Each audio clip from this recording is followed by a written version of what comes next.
जय हिंद दोस्तों, मैं ओम प्रकाश लोधी माँ भारती अकेडमी में आप सभी का फिर से स्वागत करता हूँ। विद्युत आवेशन क्षेत्र का आज हम लोग लास्ट लेक्चर करने जा रहे हैं जो कि अंकीय क्वेश्चन पर आधारित है।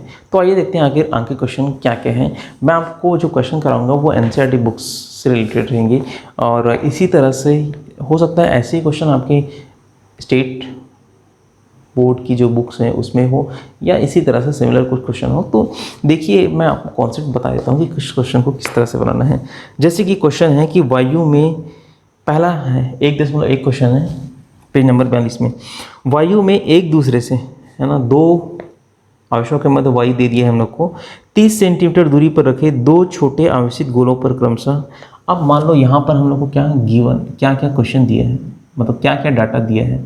तो दिया है हम लोग को पहला कि वायु में एक दूसरे से 30 सेंटीमीटर की दूरी पर रखे दो छोटे आवेशित गोलों पर क्रमशः पहला हम लोग को आवेश दिया है, ये कितना है 2 × 10⁻⁷ कूलम आवेश तथा 3 × 10⁻⁷ कूलम आवेश यहाँ पर दिया है। और इन दोनों आवेशित गोलों के मध्य जो दूरी है r वो कितना दिया है हम लोग को 30 सेंटीमीटर दिया है। ठीक है, उनके बीच कितना बल लगेगा। तो देखो इनके बीच हम लोग को फाइंड आउट क्या करने हैं,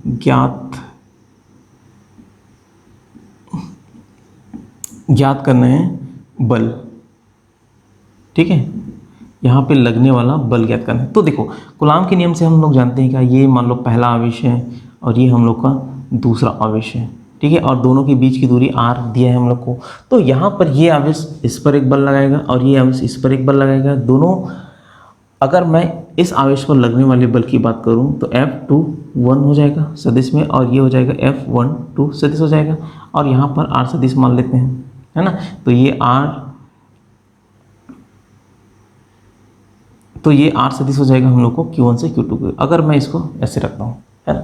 तो यहाँ पर क्वेश्चन हम लोग देखते हैं कि यहाँ पर आखिर लगने वाला बल कितना है। अगर इसको सदिश रूप में ही रहने देते हैं तो ये Q1 आवेश है, ये Q2 आवेश है, दोनों के बीच दूरी r है। तो ये इस पर बल लगाएगा, उतने ही परिमाण का ये इस पर भी बल लगाएगा और दिशा में विपरीत रहेंगे। तो यहाँ पे जो लगने वाला बल है F, इसका मान कितना होता है 1/4πε0 Q1 Q2 बटे क्या हो जाएगा r²। अच्छा, इसका मान हम लोग जानते हैं क्या, ये होता है 9 × 10⁻⁹। Q1 का मान कितना दिया है हम लोग को 2 × 10⁻⁷। Q2 का मान कितना दिया है 3 × 10⁻⁷ बटे r का मान 30 सेंटीमीटर है। इसको भी हम लोग मीटर में चेंज कर लेते हैं तो ये हो जाएगा हम लोग का 30 × 10⁻⁻² मीटर हो जाएगा। या इसको और कर सकते हैं 3 × 10⁻⁻1 मीटर, ऐसा कर सकते हैं। यहाँ पे कर दो 3 × 10⁻⁻1 का वर्ग कर दो। ठीक, अब यहाँ पे इसको सॉल्व करेंगे तो देखो ये क्या हो जाएगा 3 का वर्ग 9, तो ये दोनों कट जाएंगे। यहाँ पे इसको मैं यहाँ से काट देता हूँ। देखो ये और ये वाला पोर्शन कटेगा। ठीक है, तो 3 दूनी कितना होता है 6 होता है। अब यहाँ पर देखो 10⁻9 है, यहाँ पे कितना है -7 है, -7 है, ये -2 होगा, ऊपर जाके कितना हो जाएगा +2 हो जाएगा। तो ये हो जाएगा 6 × 10⁻14 और 11, तो ये -3 हो जाएगा। ठीक है, तो इस तरह से जो लगने वाला बल है इसका मान कितना आता है 6 × 10⁻³ न्यूटन आता है। ठीक है, अच्छा ये प्रकृति में कैसी होगी, ये प्रकृति में प्रतिकर्षी होगी, है ना, क्योंकि दोनों कैसी है, ये भी धनावेशित हैं, ये भी कैसे है धनावेशित हैं। तो ये प्रतिकर्षण का गुण इसमें रखेंगे तो दोनों एक दूसरे को प्रतिकर्षित रखेंगे। ठीक है, तो ये पहला क्वेश्चन है हम लोग का। एक क्वेश्चन और देखते हैं, दूसरा क्वेश्चन है 1.2। क्वेश्चन में क्या दिया है कि 0.4 माइक्रो कूलम आवेश के किसी छोटे गोले पर हम लोगों को क्वेश्चन में दिया है 0.4 माइक्रो कूलम आवेश का। तो यहाँ पे Q1 दे दिया है 0.4 माइक्रो कूलम आवेश के किसी छोटे गोले पर किसी अन्य छोटे आवेशित गोले के कारण वायु में माध्यम दिया है हम लोग को वायु 0.2 न्यूटन बल लगता है। तो F का मान हम लोग को भी दिया है कितना 0.2 न्यूटन बल लगता है। यदि दूसरे गोले पर 0.8, अच्छा दूसरा गोला जो दिया है उस पर अगर मान लो आवेश कितना है 0.8 माइक्रो कूलाम यहाँ पर हम लोग को दिया है।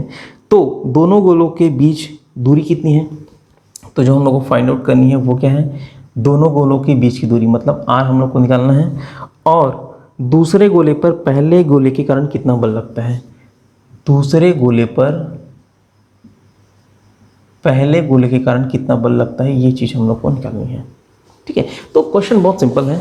अगर मैं इसको बनाने की कोशिश करूँ तो देखो ये भी सिंपल इसी तरह से ही बनेगा, जैसे कि ये मान लो हम लोग को Q1 आवेश है और ये Q2 आवेश है, दोनों के बीच की दूरी कितना है, r है। ये आवेश इस पर अगर मान लो F21 सदिश का बल लगा रहे हैं तो ये इस पर कितना लगाएगा, F12 सदिश बल लगाएगा। दोनों दिशा में विपरीत होती है। या अगर सदिश के रूप में नहीं लिखते हैं, अदिश के रूप में रखते हैं तो F ये हो जाएगा 12 सदिश और ये हो जाएगा F21 सदिश। अच्छा, कूलाम के बल के नियम से हम लोग जानते हैं क्या, ये कितना होता है 9 गुणा 10 की घात 9 Q1 गुणा Q2 बटे हो जाएगा ये r²। तो यहाँ पर देखो हम लोग को पहले दूरी निकालना है, यहाँ से यहाँ की दूरी। हम लोग को बल का मान दिया है, ये कितना दिया है 0.2 न्यूटन। ये हो जाएगा 9 गुणा 10 की घात 9। Q1 का मान दिया है क्या हम 0.4। अच्छा, इसको अगर कूलाम में चेंज करें तो क्या हो जाएगा 0.4 इंटू 10 की घात -6 कूलाम। ये हो जाएगा 0.8 गुण 10 की घात -6 कूलाम। तो 10 की घात -6 ये भी हो जाएगा 10 की घात -6 बटे हो जाएगा ये r²। यहाँ से r² का मान जब हम लोग निकालते हैं तो मैं इसको आपको डायरेक्ट लिख देता हूँ। तो r का मान जो निकलेगा वो कितना होगा, गुणा 10 की घात -2 मीटर। या इसको अगर सेंटीमीटर में चेंज करें तो ये हो जाएगा 12 सेंटीमीटर। तो इस तरह से ये इसका मान आता है। आप लोग यहाँ सॉल्व कर लीजिए, आप इसको उधर ले जाइए, r² को इधर ला लीजिए, तो जो सॉल्व करेंगे और उसका मान जो आएगा तो 12 गुणा 10 की घात -2 मीटर आएगा बटे मतलब, और उसको क्या लिख सकते हैं r बराबर 12 सेंटीमीटर। ठीक है, तो क्वेश्चन कुछ नहीं है, यहाँ पर दो आवेश दिए हुए Q1 और Q2, दोनों के मान हम लोग को दे दिए हैं कि यहाँ पे इसका मान है, इसका मान दिया। हम लोग को ये चीज़ फाइंड आउट करनी थी, बल का जो मान है वो भी दिया है ना। अच्छा, यहाँ पर F12 दिए हैं और हम लोग को F21 निकालना है। तो हम लोग जानते हैं कि कूलाम के नियम से ये तो पहली चीज़ हो गई जो हम लोग ने r के बारे में निकालना।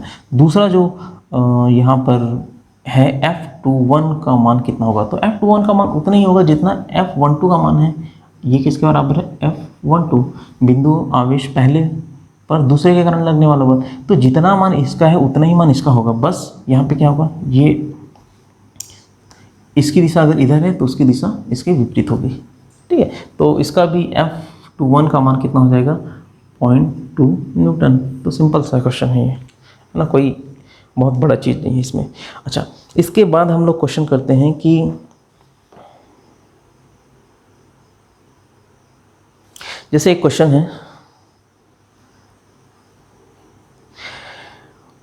1.11, इसको मैं रख करता हूँ। ठीक है, 1.11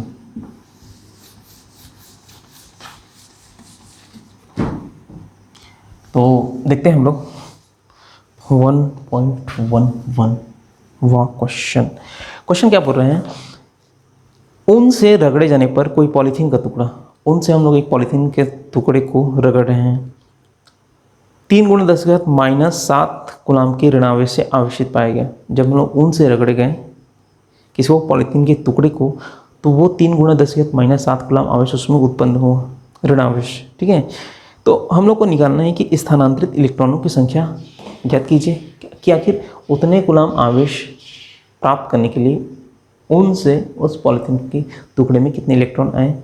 दूसरा हम लोग को फाइंड आउट करनी है क्या ऊन में पॉलीथीन के सहती का स्थानांतरण भी होगा, मतलब द्रव्यमान में क्या फर्क पड़ेगा। तो क्वेश्चन दिया है हम लोग को आवेश का मान दिया है, इतना आवेश उसमें उत्पन्न हो रहा है, 3 गुणा 10 की घात -7 कूलम आवेश यहाँ पर क्या हो रही है, उत्पन्न हो रही है। किसमें, जैसे कि मान लो ये पॉलीथीन का टुकड़ा है, ठीक है, इसको हम लोग ऊन से रगड़ें तो यहाँ पर क्या होगा, इलेक्ट्रॉन यहाँ पे आएगा। अच्छा, ये जो Q का मान है ना, ये कैसे दिया हम लोग को, ऋणावेशित दिए हैं। यहाँ पे कैसे दिए हैं, ऋणावेशित, या इसको मैं यहाँ पे लिख लेता हूँ,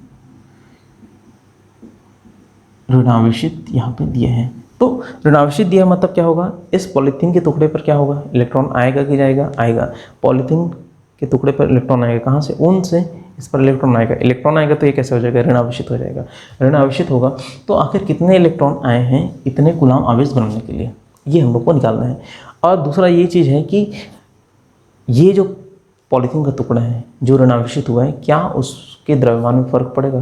तो हम लोग जानते हैं अगर कोई पदार्थ ऋण आवेशित होता है तो उसमें हमेशा इलेक्ट्रॉन आते हैं। इलेक्ट्रॉन आते हैं मतलब कुछ ना कुछ द्रव्यमान तो आएगा ही, क्योंकि इलेक्ट्रॉन में द्रव्यमान होता है तो इसका जो द्रव्यमान है वो बढ़ेगा। तो दूसरा क्वेश्चन तो हम लोग को ईजिली समझ आता है कि उसका आंसर होगा हाँ, द्रव्यमान उसका बढ़ेगा। ठीक है, पहले क्वेश्चन के बाद देखते हैं कि आखिर कितने नंबर ऑफ इलेक्ट्रॉन्स यहाँ पे आएंगे। तो हम लोग जानते हैं क्या कि 1.6 गुणा 10 की घात -19 कूलाम के लिए कितने इलेक्ट्रॉन चाहिए रहता है, 1 इलेक्ट्रॉन आना चाहिए। अगर 1 इलेक्ट्रॉन आया तो इतना यहाँ पे क्या होगा, आवेश जनरेट होगा।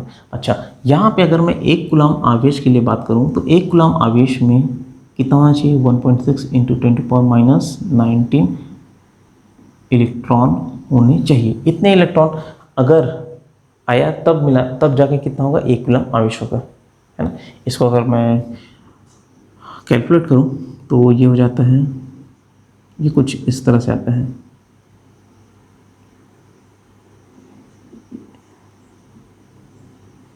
इतने इलेक्ट्रॉन 6.3 × 10⁻18 इलेक्ट्रॉन अगर आएंगे तब जाके 1 कूलाम आवेश होगा। ठीक है, इसको अभी सॉल्व नहीं करते हैं, अभी यहाँ पर देखते हैं। अगर मान लो चलो 1 कूलाम आवेश पर इतने आ रहे हैं, इतने इलेक्ट्रॉन आ रहे हैं, अगर 3 × 10⁻7 कूलाम आवेश चाहिए तो वहाँ पर कितना इलेक्ट्रॉन आएगा, तो 1.6 × 10 की घात -19, यहाँ पे गुणा कर दो इसको तो आ जाएगा 3 × 10 की घात -7। तो इतने इलेक्ट्रॉन होने चाहिए। अब इसको सॉल्व करो तो ये हो जाएगा, तो ये लगभग यहाँ पर इसको और इसको काटेंगे तो लगभग 2 के बराबर आएगा, और ये आएगा 10 की घात -7, तो 10 की घात -7 और ये ऊपर जाके कितना हो जाएगा +19, तो ये हो जाएगा 10 की घात 12। तो इतने इलेक्ट्रॉन होने चाहिए। ये इलेक्ट्रॉनों का क्या है, संख्या है, ये इलेक्ट्रॉनों की संख्या है। तो ये आप लोग का आंसर है कि इतने कूलाम आवेश होने पर हम लोग को कितने इलेक्ट्रॉनों की ज़रूरत है, 2 × 10 की घात -12 इलेक्ट्रॉनों की ज़रूरत है। मतलब उनसे इतनी संख्या में इलेक्ट्रॉन कहाँ गया होगा, पॉलीथीन के टुकड़े पे गया होगा। तो ये इसका आंसर है, बहुत इजी है। हाँ? अब इसके बाद बात करते हैं हम लोग, कौन से क्वेश्चन है,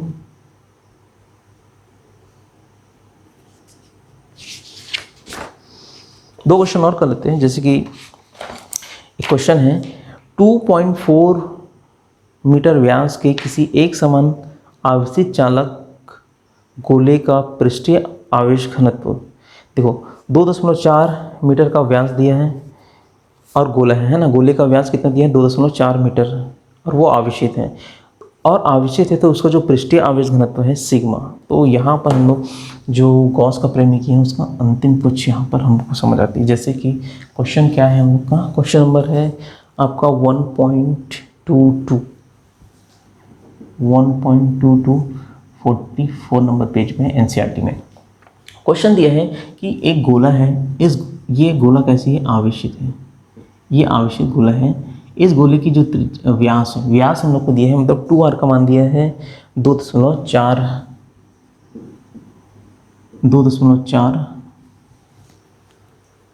मीटर दिया है, और आवेश घनत्व दिया है 80 माइक्रोकूलाम पर मीटर स्क्वायर। 2.4 मीटर दिया है तो यहाँ से r का मान निकालो, ये 1.2 मीटर हो जाएगा। अच्छा, पृष्ठीय आवेश घनत्व ये हो जाएगा, ये हम लोग को दिया है 80 माइक्रोकूलाम पर मीटर स्क्वायर, 80 माइक्रोकूलाम पर मीटर स्क्वायर। हम लोग को फाइंड आउट क्या क्या करनी है, गोले पर आवेश ज्ञात कीजिए और गोले के पृष्ठ से निर्गत कुल फ्लक्स का मान ज्ञात कीजिए।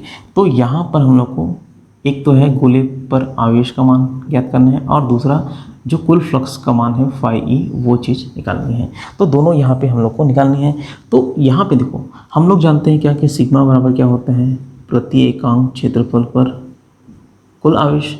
सिग्मा का मान हम लोग को दिया हुआ है, ए का मान हम लोग निकाल सकते हैं। ए का मान कैसे निकालेंगे, गोले का जो पृष्ठीय क्षेत्रफल होता है वो कितना होता है, 4 पाई r स्क्वायर। अगर मान लो इसकी त्रिज्या कितनी है, r है, तो 4 पाई r स्क्वायर हो जाएगा। ये हो जाएगा क्यू नेट। क्यू नेट का मान निकालना है तो सिंपल यहाँ से निकाल लो। तो क्यू नेट बराबर क्या हो जाएगा, सिग्मा गुना 4 पाई आर स्क्वायर। सिग्मा का मान है 80, इसको और क्या लिख सकते हैं, 80 10⁻⁻6 माइक्रो है तो कूलम पर मीटर स्क्वायर। तो 80 गुना 10⁻⁻6 गुना 4 पाई, पाई का मान 3.14 होता है, 3.14 गुना आर का मान कितना है 1.2। इसका आप वर्क कर दो और इसको जब आप लोग कैलकुलेट करोगे तो इसका मान आता है आपका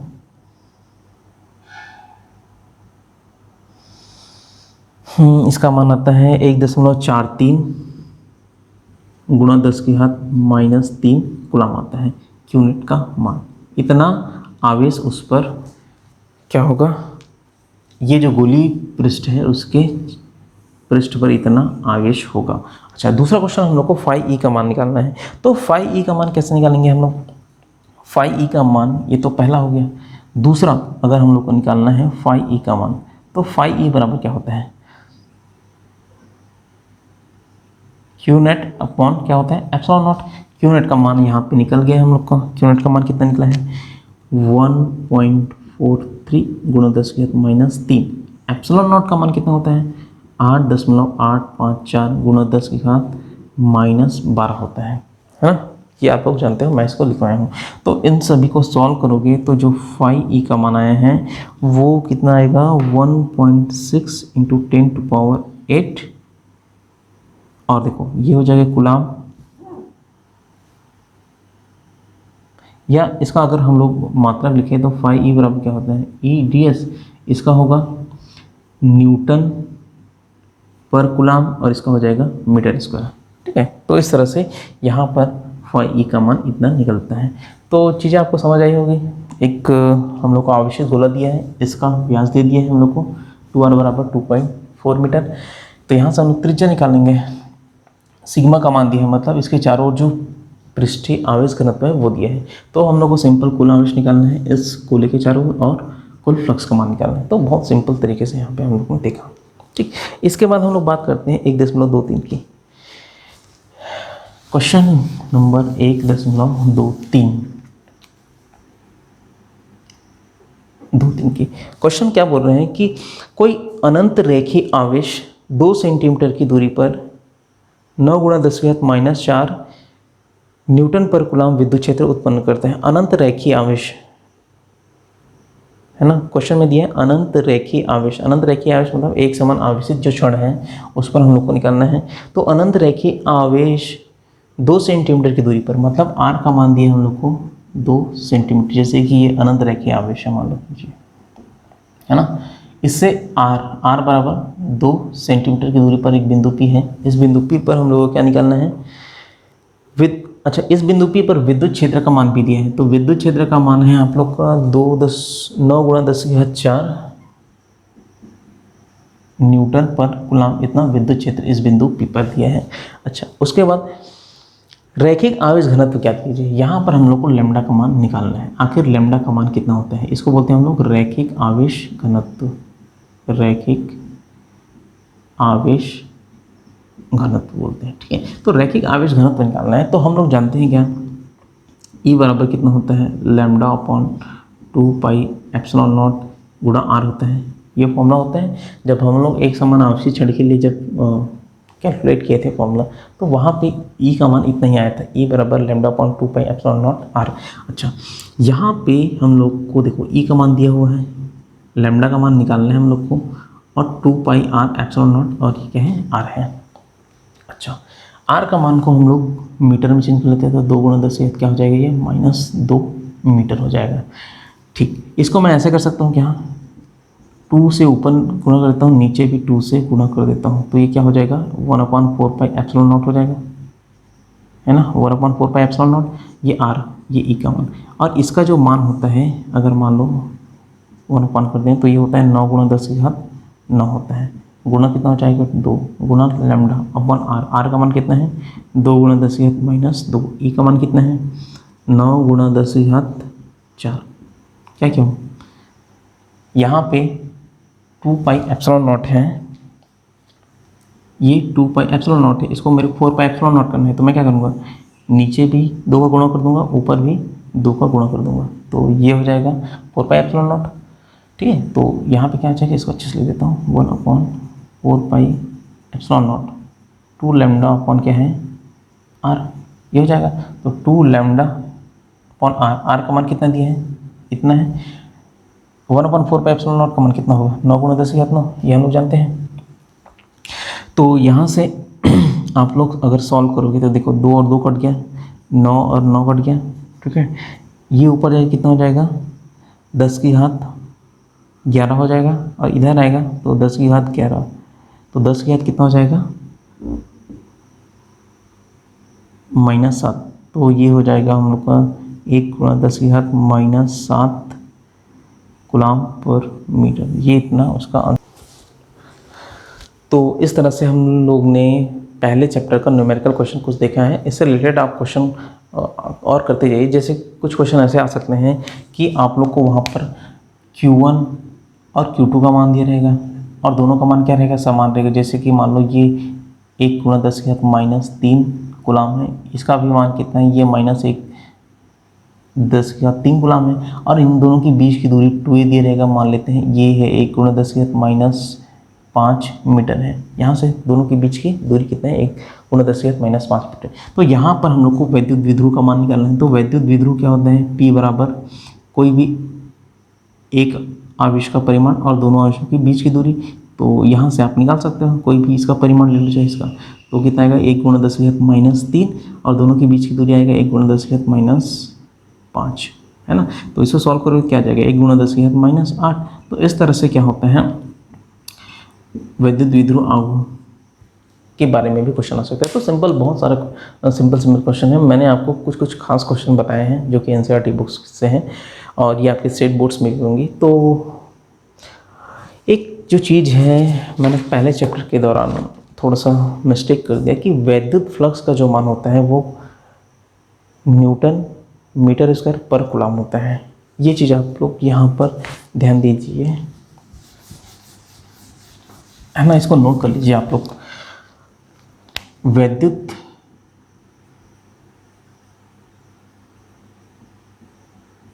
फ्लक्स का मात्रक जो होता है फाई का, है ना, ये होता है न्यूटन पर कूलम मीटर स्क्वायर। मैं वहाँ पे आप लोग को वेबर लिखा दिया था, वो थोड़ा सा मिस्टेक हो गया था, वेबर नहीं है। ठीक है, वेबर चुंबकीय फ्लक्स का मात्रक होता है। यहाँ पर विद्युत फ्लक्स का जो मात्रक होगा वो होता है न्यूटन मीटर स्क्वायर पर कूलम, है ना। इस चीज़ को याद रखिए। ये कहाँ से है, तो देखो फाई ई का मान हम लोग जानते हैं क्या, ई सदिश डॉट डी सदिश होता है। ई सदिश को हम लोग और क्या लिख सकते हैं, एफ सदिश बटे क्यू, और ये हो जाएगा हम लोग का डी एस सदिश। तो यहाँ से इसका मात्रक क्या हो जाएगा, न्यूटन, इसका मात्रक क्या हो जाएगा, कूलम, और इसका मात्रक क्या हो जाएगा, मीटर स्क्वायर। तो इस तरह से क्या होता है, न्यूटन मीटर स्क्वायर पर कूलम होता है। तो वो चीज़ वहाँ पर आप लोग थोड़ा सा कंसीडर कर लीजिएगा जब वीडियो देख रहे हैं तब। अच्छा, दूसरा क्वेश्चन एक ये है कि हम लोग ने बिंदु आवेश लिया था और दूसरा परीक्षण आवेश लिया था। तो परीक्षण आवेश का जो मान होता है वो बहुत छोटा होता है ना। परीक्षण आवेश का मान बहुत छोटा क्यों होता है, ताकि वो जो बिंदु आवेश है जिसको स्रोत आवेश कहा था हमने, वो स्रोत आवेश को वो विक्षुब्ध या डिस्टर्ब ना कर पाए। ठीक है, इसलिए हम लोग परीक्षण आवेश को बहुत छोटा लेते हैं। मैं आगे के चैप्टर में और बताऊँगा कि परीक्षण आवेश छोटा लेते हैं करके, तो क्यों लेते हैं या उसका सॉल्यूशन क्या है। तो इस तरह से मैं उम्मीद करता हूँ कि आज का जो न्यूमेरिकल क्वेश्चन था वो आपको समझ आया होगा। तो अब हम लोग नेक्स्ट टॉपिक, नेक्स्ट लेक्चर का पढ़ने जा रहे हैं। ठीक है, तो तो मैं उम्मीद करता हूँ कि आज का जो लेक्चर है न्यूमेरिकल क्वेश्चन वाला वो आपको समझ आया होगा, बहुत इजी था। अब हम लोग चैप्टर 2 पढ़ने जा रहे हैं, स्थिर वैद्युत विभव एवं धारिता। तो नेक्स्ट लेक्चर से हम लोग चैप्टर 2 पढ़ेंगे। तो मिलते हैं दोस्तों नेक्स्ट लेक्चर में, नेक्स्ट चैप्टर में, नेक्स्ट टॉपिक के साथ। जय हिंद।